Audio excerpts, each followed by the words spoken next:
voting Nimba County. In the county of Lofa, where the standard bearer of the UPA Alliance comes from, the Unity Party won more than 70% of the vote. They swept the districts of Salaye, they swept the district of Zozo, they swept the district of Bonjama, and swept the district of Kolahu. The only contest is in Foya, the flag bearer who, where the difference is about 3,000 difference between the both parties. That is it.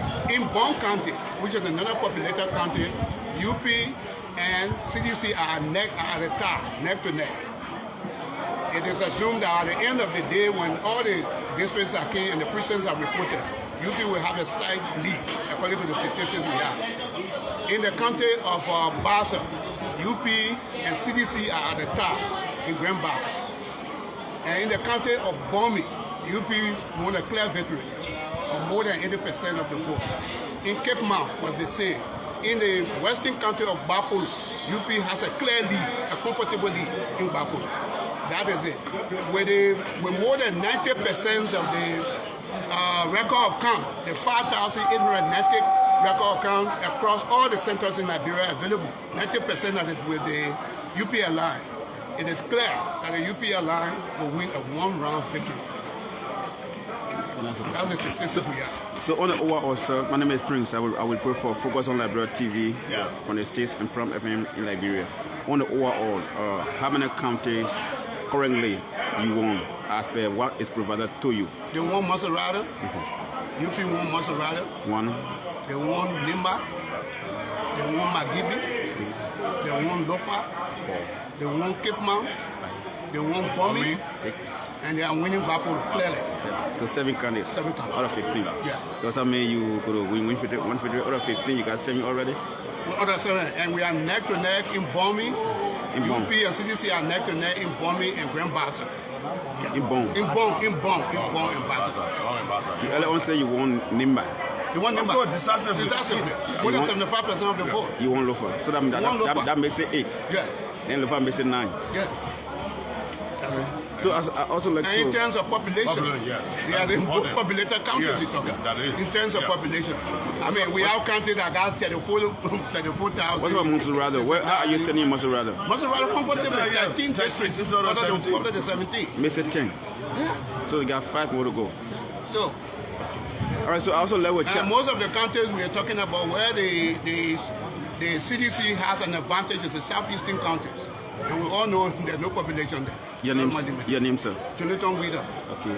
Jonathan Carey Weeder, former commissioner, election commission. Yes. So, sir, in total now, what's the total number of your votes now for Unity Party? The total number of votes? Yes. No, I cannot give you that statistics now, but that will be available by the evening when all the tally sheets have been calculated. Okay. But what I do know is that the 13 districts were won. Yeah. So now you are hopeful? Very much so. Okay. Very much so, yeah. You can have that statistic and don't be hopeful. And don't be hopeful. Yeah, I mean, it's the number in your favor. All right, so let me also ask Mr. Flamier, former commissioner also at the NEC, the before you... Chairman, sorry. Yeah, chairman at the NEC, the before you have worked there. Yeah. You are former chairman of the National Elections Commission. Yes, indeed. With this, you are a member of the Unity Party as well. I'm not. Okay, sorry. But the UP is claiming that they're going to win elections. And then that also should coordinate with what the NEC going to announce when they announce the final result.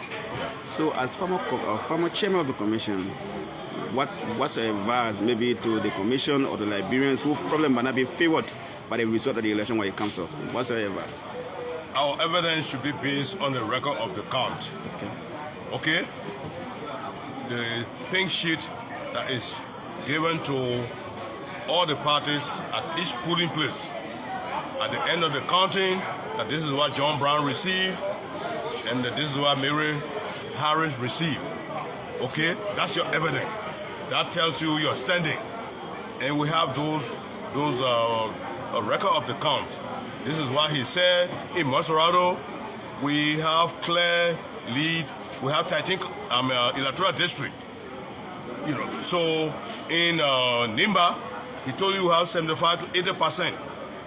And we know the population. These are population-based country we're talking about. In Lofa, we also have victory there. We are in the lead, comfortably in the lead. One County, he told you the statistics is tie, which works in our favor. You know, in Cape Bon, bombing, and Bapolo, he also told you they are under the path of the UP alliance. Basa statistically is tied, which is not bad for the alliance. Sano, other places, gradually they are less populated. Whatever the statistics are, we have pieces there, but they can't overturn anything in terms of number. So on the basis of that, people make projection based on if you are having election in the United States, you look at California, the vote coming from California, Texas, Florida, those make New York, those are the decisive states that people can look at it, Pennsylvania. Yeah, and tell you that, look, you have them, you are in the clear lead, you will win. Nothing more than that. Okay. And that's only that people are manufacturing. So, no fairy tale. Okay? And with regard to buttress the chairman, our call is that those who will not be the winners of this election, they should accept the result and know that this country is the only country we all have. And ensure that there's a peace. And our advice to the Election Commission is to ensure that the will of the people is protected, that their results should be consistent with the time and stamp status record account sheet that they are given in order to protect the peace that we have in this country and ensure progress. That is our advice to our successors at the Commission, to ensure that they protect the will of the people. That's our advice. Thank you. In addition to that, just a brief comment that I'm not impressed with the result that the NEC have been given. You are not manner in which impressed? they're giving the result. No. Oh. You don't give result on percentage basis. I mean, it doesn't make sense. You have to go at each county at a particular precinct. In the precinct, you have polling places. Candidate B or A got this number of votes. Candidate C got X number of votes. If there are two candidates you want to stop on because the other are not making progress, you do that. Spoil ballot, you indicated the total number of ballots that was sent there. You gave all the statistics of it. True figure, not two statistics, percentage as they put in it. We have never done that before in this country. So you don't confuse the people.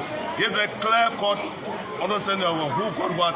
If someone got 1,600 votes, you indicated, not say this percentage and what. What is the danger? What is the danger if the commission announces the result based on percentage rather than the figure? You are confusing people. You and myself will not be able to figure out who got what in real terms.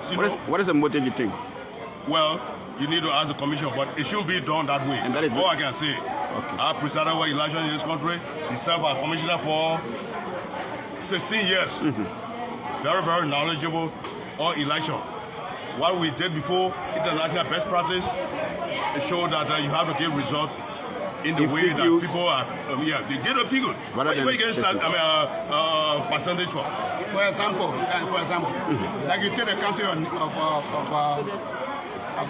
bombing. For example? For example, if you have about 100 polling centers in bombing, and you have received results from about 30 of those centers, you tell the people that the report that we're going to get, the result we are announcing, are from 30 polling centers of the 100 polling centers in bombing. And you gave the statistics and tell the people that, look, out of the 30 polling centers that are reporting now, X amount of person voted in our place. Of the total number of votes that were cast, X were invalid and X were valid. Out of the valid vote, you go in to say, candidate A got this amount, and candidate B got this amount. Candidate A number translated into this percentage, candidate B number translated into this percentage.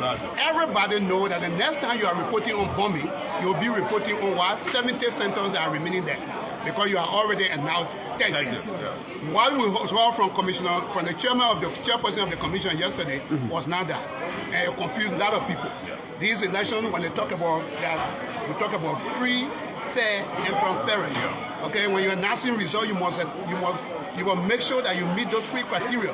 The election must be free. People must vote freely and not be intimidated. It must be fair. Every player must be given the same level playing field. It must be transparent. All the steps you take, people must be understandable. The public must know, not to create ambiguity. What was announced yesterday had that ambiguity associated with it. And that's why I was asking, I mean, as former commissioner and also former chairman or chairperson of the commission, what you think might be the motive? I mean, I'm concerned about that. Well, because that should be a knowing fight on the part of the commissioner, and then she's not doing it. No, but you see, I wouldn't want to speak about motive and what have you. Okay. Other than telling you what is international best practice. Okay. Yes. What we have been doing all along. We joined the commission 2004, and we never get a result like that. In fact, the UN was involved, and there's a European leader that used to give the result in 2005, down to the nitty-gritty. I mean, people who got 1%, whatever it was, she took that time to give it. People leave from there with a clear sense of what happened. But you can't come with, you start with percentage. I mean, something that makes absolutely no sense, like what she did yesterday. Now, let me tell you something. One of the issues is that if you announce, you pronounce a figure, that can be got 4,000 for the year, the other one got 2,000 or 5,000. If you announce the figure at the end of the day, we will be in a position, the people will be in a position to know what figure constitute a one round victory, or what figure will take you to will require a second round, a runoff. All right. So by going and telling what percentage and this and that, the percentage should be associated with the figure, so the people will know where we are. That is it. In the absence of that, you create ambivalence that has the potential of creating misunderstanding and chaos. And that's why we want the commission. The international community should impress on the commission to reverse the way they are giving the result. Yeah. It's creating confusion here. Thank you. Thank you so much. The name is Mr. Jonathan Widow, former commissioner, and also Mr. Chair, For myself, for my office. Mr. James Flomion, former chairperson of the National Elections Commission. The name is Public Liberia, Mr. James Flomion. Thanks for speaking to Focus on Liberia Television. Thanks so much for you. You are most welcome. Thank you. I'm here representing Pan-African Women's Congress South Africa. I'm here today at the Unity Party head office to do a post-election observation, because this is based on international best practices.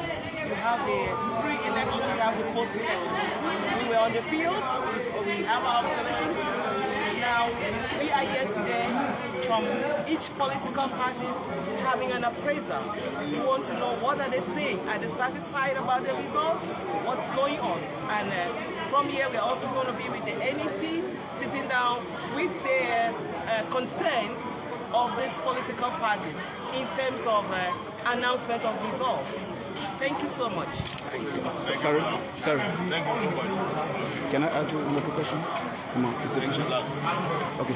So thank you. My name is Prince. You are from the West African Project, right? Am I correct? Pan-African Men's Project. Okay, so welcome. I work for Pram FM in Monrovia and focus on Liberia from the state. Okay, one question. You are here for international best practice. You are also here to ensure that the Liberian elections are free, fair, and transparent.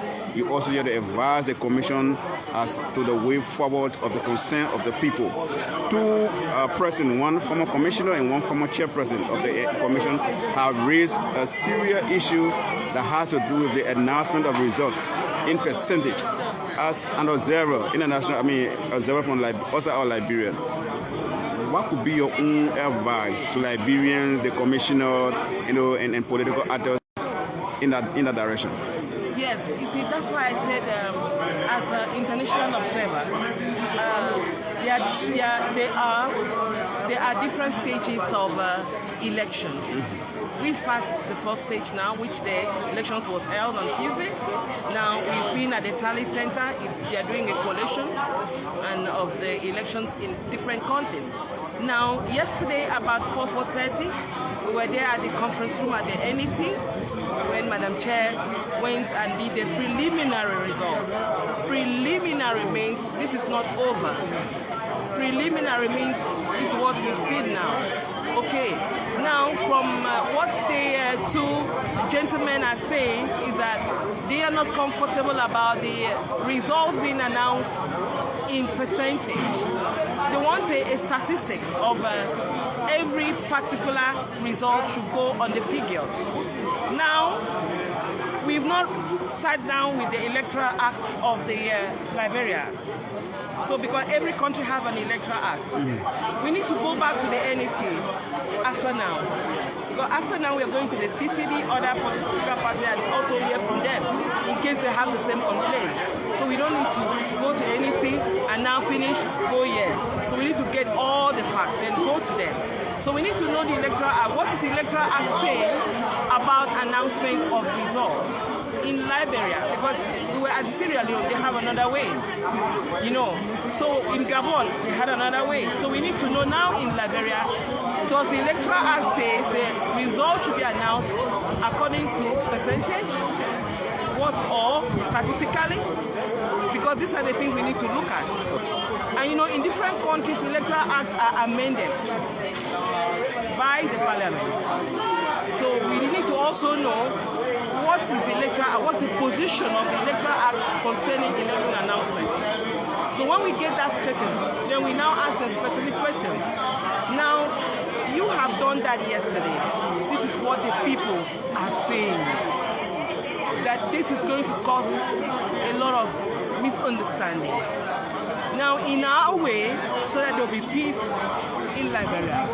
Because we know what's happening in the West African Economic Community, ECOWAS. We have seen, since 2020, we have seen a lot of issues in Burkina Faso, in Mali.